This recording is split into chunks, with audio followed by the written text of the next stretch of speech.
Donc aujourd'hui, je fais une vidéo un peu plus spéciale, différente de ce que je fais habituellement.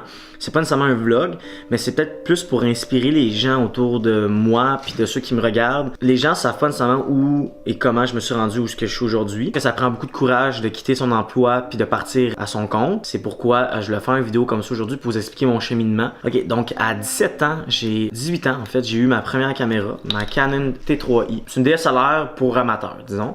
Puis là, dans le fond, moi ce que je faisais, c'est que j'ai commencé à faire des photos d'auto. J'allais dans des événements, tout ça, j'étais quand même connu, que du monde qui connaissent mon nom encore aujourd'hui puis qui font crime, tu me dis de quoi. Ensuite, je me suis tanné. Je me suis dit crime, ce mode de vie là, il est peut-être pas nécessaire pour moi. Donc ce que j'ai décidé de faire, c'est de tout simplement lâcher ça. Commencer à faire du hiking, donc à aller me promener dans les bois, monter des montagnes, à faire plus de plein air que j'en faisais avant. Là, j'ai découvert qu'il y a une nouvelle partie de moi, une partie de moi plus explorateur qui voulait découvrir le monde. Mon premier hike que j'ai fait, c'était l'Acropole du Draveur. C'est une des montagnes probablement les plus dures au Québec et qui est probablement une des plus connues aussi. La vue était merveilleuse. Ce qui est arrivé, c'est que je suis parti sur un coup de tête. J'étais entre deux emplois. Je travaillais chez Mitsubishi dans ce temps-là, puis j'ai lâché cet emploi-là pour être chez Toyota. Et puis j'ai décidé de partir seul à 3h l'après-midi à Charlevoix, un endroit que j'étais jamais allé avant en plus. Ce qui est arrivé, c'est que je suis arrivé là, il faisait noir. J'ai dormi dans mon auto. Ensuite, le lendemain matin, je me réveille, je suis parti à la montagne et croyez-le ou non, mais j'étais habillé en jeans. J'étais zéro prêt, j'avais pas mangé. J'avais mangé en fait une mortande. J'avais jamais fait de hiking de ma vie. J'ai vomi plein de fois. En fait, je vomissais rien. J'avais envie de vomir, mais je pouvais rien vomir, j'avais rien dans le ventre. Là, ce qui est arrivé, c'est que à chaque fois que j'avais mon cœur battait fort après une pause, je me disais, crime, je vais abandonner. Je vais abandonner. Et je voulais pas. Je voulais pas abandonner. Donc, j'ai décidé de me dire une phrase. La douleur n'existe pas. J'arrêtais pas de me dire ça. La douleur n'existe pas. C'est dans ma tête. Donc, après un certain moment donné, j'ai fini par oublier ma douleur, puis j'ai continué. Donc c'était 5h30 de temps de hike, monter et descendre. La plus mémorable, évidemment. Par la suite, ça m'a vraiment aidé peut-être dans la vie à resetter mes objectifs. J'ai continué à en faire quelques hikes. C'est sûr que je suis pas un fanatique. Moi, je suis pas quelqu'un de très excessif dans un domaine. Ce que j'aime, c'est d'apprendre sur plusieurs domaines. Je suis quelqu'un qui a la passion. Quand j'apprends quelque chose, je le fais avec passion. Donc, par la suite, j'ai commencé à voyager seul. J'ai commencé par des petits road trips. J'ai commencé par la Nouvelle-Écosse seul. Donc, c'est 14 heures de route en une journée. Je me suis arrivé à 3h du matin. Je suis arrivé comme à 7h le soir. Et c'était incroyable. Fait que j'ai fait mes vlogs comme ça. Et mes premiers vlogs, c'est vraiment au début de ma chaîne YouTube. Ensuite, je suis allé 2 semaines après, je suis parti sur la côte nord jusqu'à Havre-Saint-Pierre. Une autre 14 heures de route que j'ai fait en une journée. Par la suite, ça m'a vraiment motivé. En fait, je vais raconter peut-être ça dans une autre histoire, mais je suis parti en Asie un mois après, pendant 3 mois de temps. En fait, j'avais acheté mon billet d'aller, mais jamais mon billet de retour. Je l'ai acheté seulement que 2 semaines, je crois, 2 semaines environ avant de revenir. Et ça a été la plus belle expérience que j'ai faite de ma vie. C'est là que j'ai appris le plus sur l'être humain, les connexions, comment créer les liens avec des gens de partout dans le monde, de tous les genres, aider vraiment à connecter avec les gens. C'est ça que je veux faire aujourd'hui, c'est connecter avec les gens. C'est pas juste la business que je fais avec les clients, c'est vraiment de créer un lien. Ensuite, j'ai recommencé à travailler. En fait, c'est pour vrai, je suis allé en France rejoindre des amis. J'ai recommencé par la suite à travailler parce que là, l'argent manquait, puis j'avais pas de business encore, puis j'avais rien de concret. Mon objectif à ce temps, c'est-à-dire 2018, c'est l'année dernière, ça fait pas très longtemps.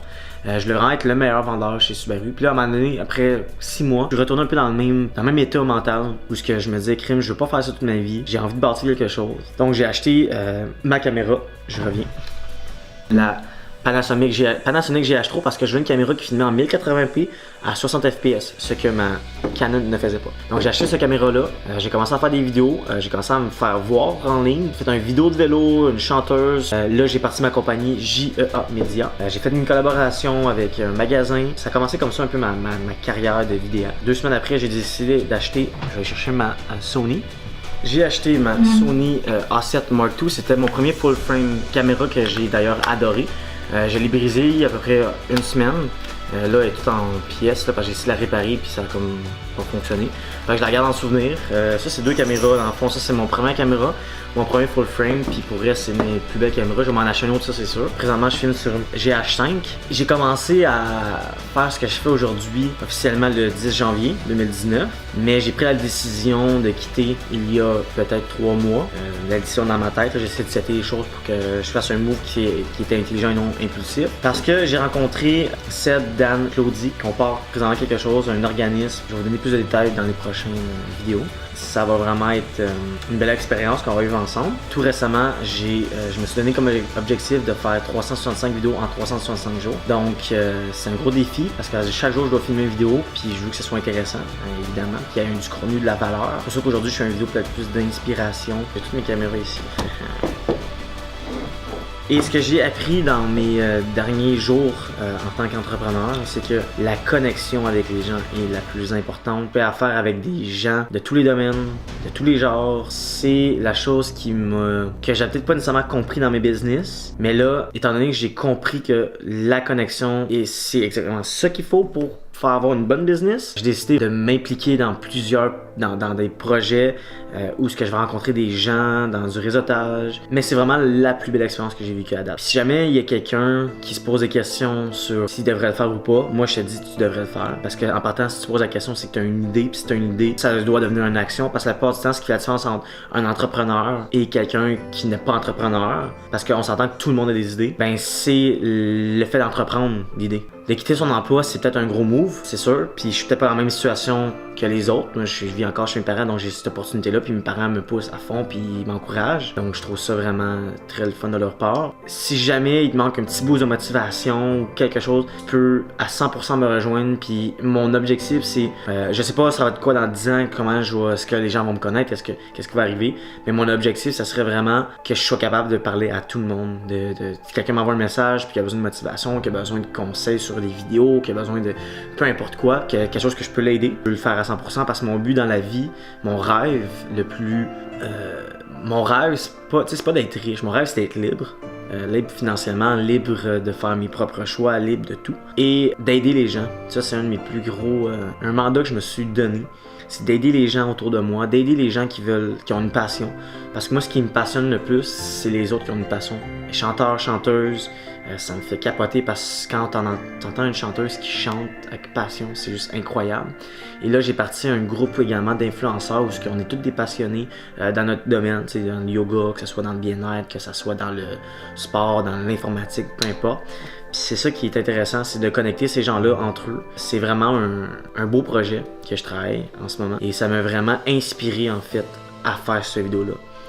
C'est de voir que je côtoie d'autres personnes aussi incroyables et d'inspirer d'autres gens qui voudraient peut-être participer avec nous. La clé dans la vie, c'est de s'entourer des gens qui sont comme nous, des gens positifs, des gens optimistes, des gens qui sont entrepreneurs, des gens qui ont une passion. Puis à partir du moment où tu as tout sorti les mauvaises personnes, le négatif de ta vie, tu vas voir que ta vie va tellement aller mieux, c'est juste incroyable. Le réseau de contacts autour de toi, c'est le plus important. J'arrête pas de le répéter, mais c'est la clé. Je crois honnêtement que j'ai découvert le secret de l'entrepreneuriat. C'est pas un secret, là, mais je veux dire, c'est un secret quand tu le sais pas. Je veux juste vous remercier de m'avoir écouté tout le long du vidéo et j'espère que ça aura pu inspirer quelqu'un. Partagez si vous avez aimé ça, sinon likez la vidéo. Moi, peu importe, vous pouvez me contacter en message privé sur Messenger, sur Instagram, un peu partout. Moi, ça me fait plaisir de parler avec les gens qui me suivent et j'espère que vous avez apprécié cette vidéo. Donc, on se voit aux prochaines vidéos. Bye!